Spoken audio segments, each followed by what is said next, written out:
Cervejando por aí, eu, Eduardo Moreira. Agora nós estamos fazendo umas pílulas, cápsulas de curiosidades. Sérgio, você que é o meu parceiro que entende muito da cerveja, o que seria uma escola cervejeira? Não é onde a gente aprende a fazer cerveja, não é esse o conceito. A escola cervejeira, a gente pode chamar de escola cervejeira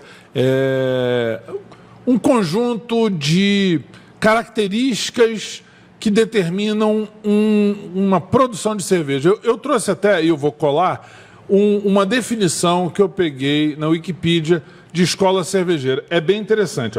Uma escola cervejeira pode ser definida pelo conjunto de estilos e técnicas de produção de cerveja. Tá certo? Então, tem a ver com o tipo da cerveja que você faz e a maneira pela qual você faz essa cerveja, em determinada região geográfica, levando isso em consideração as matérias-primas, tecnologias e legislações locais, tá certo? Então isso tem muito a ver com a cultura, com as técnicas, os produtos da região, daquela região onde se faz aquele tipo de cerveja.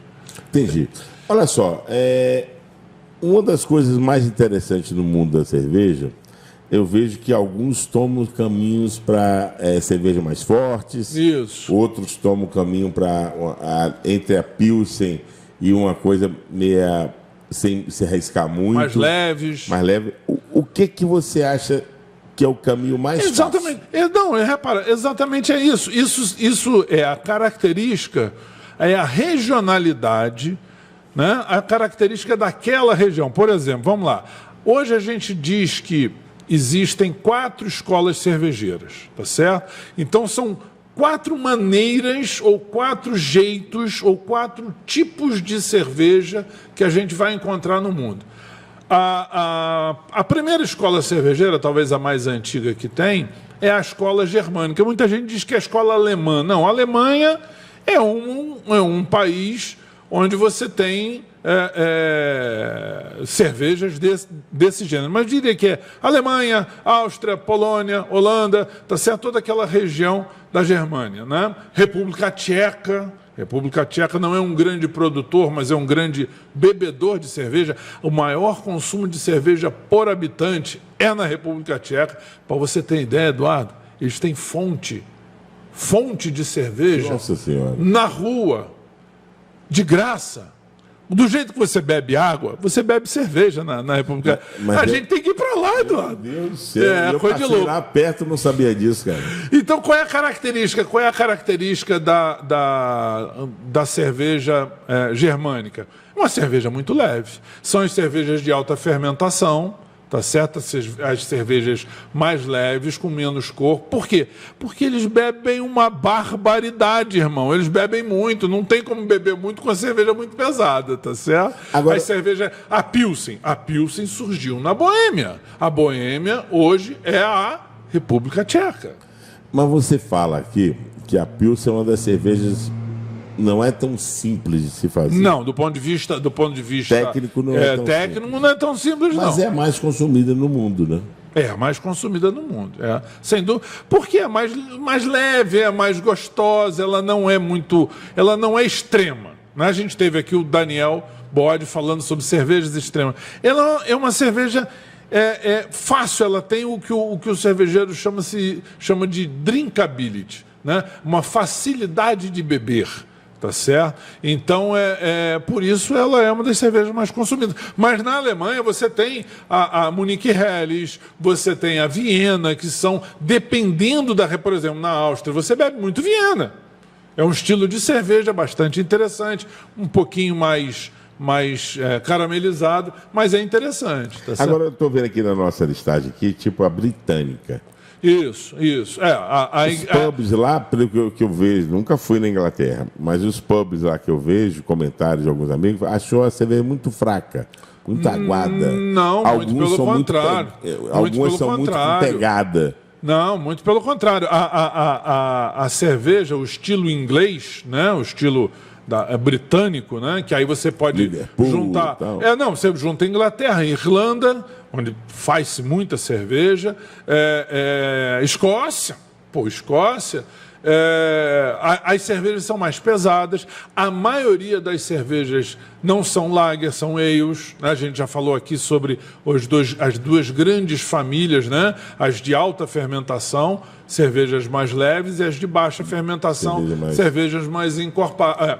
Contrário, perdão. As de alta fermentação, cervejas mais encorpadas, e as de baixa fermentação, cervejas mais leves. Então, as cervejas inglesas, a boa parte delas são escuras. Você tem estilos muito característicos ingleses, que são a Porter, a Stout, são cervejas pretas com malte torrado, né? Repara, a cerveja, até 1840, até o surgimento da Pilsen, era escura. E a franco-belga? Aí, bicho, aí é o seguinte, o belga... a Bélgica, cara, é um país que eu tenho que conhecer. A Bélgica, para você ter uma ideia, a Bélgica é um paizinho do tamanho do Ceará. Tem 3.500 cervejarias. Se você for um dia em cada cervejaria, você vai levar 10 anos para voltar na primeira, bicho. E é um país do tamanho do Ceará. Aí o belga é o seguinte, o belga topa qualquer negócio. Ele pega uma cerveja de trigo e bota coentro, bota limão. Eu tomei, tem uma amiga nossa que mora na Bélgica, ela veio ao Brasil, ela trouxe para mim uma cerveja de framboesa. Tem noção do que é isso? Deve ser uma delícia, hein? Olha só, é diferente. Eu não vou dizer que eu gostei, mas é porque paladar é muito complicado, né? Esse é o terceiro, digamos assim, esse é o terceira escola cervejeira. Por quê? Porque é da característica daquele povo. A escola belga tem muitas cervejas de alto teor alcoólico. São as double, as triple, as quadruple, cervejas com 12% de álcool. Tá certo? Cervejas que são quase que um alimento. Você tinha os monastérios, né, onde você fazia cerveja. Então, você tem uma característica muito marcante da região.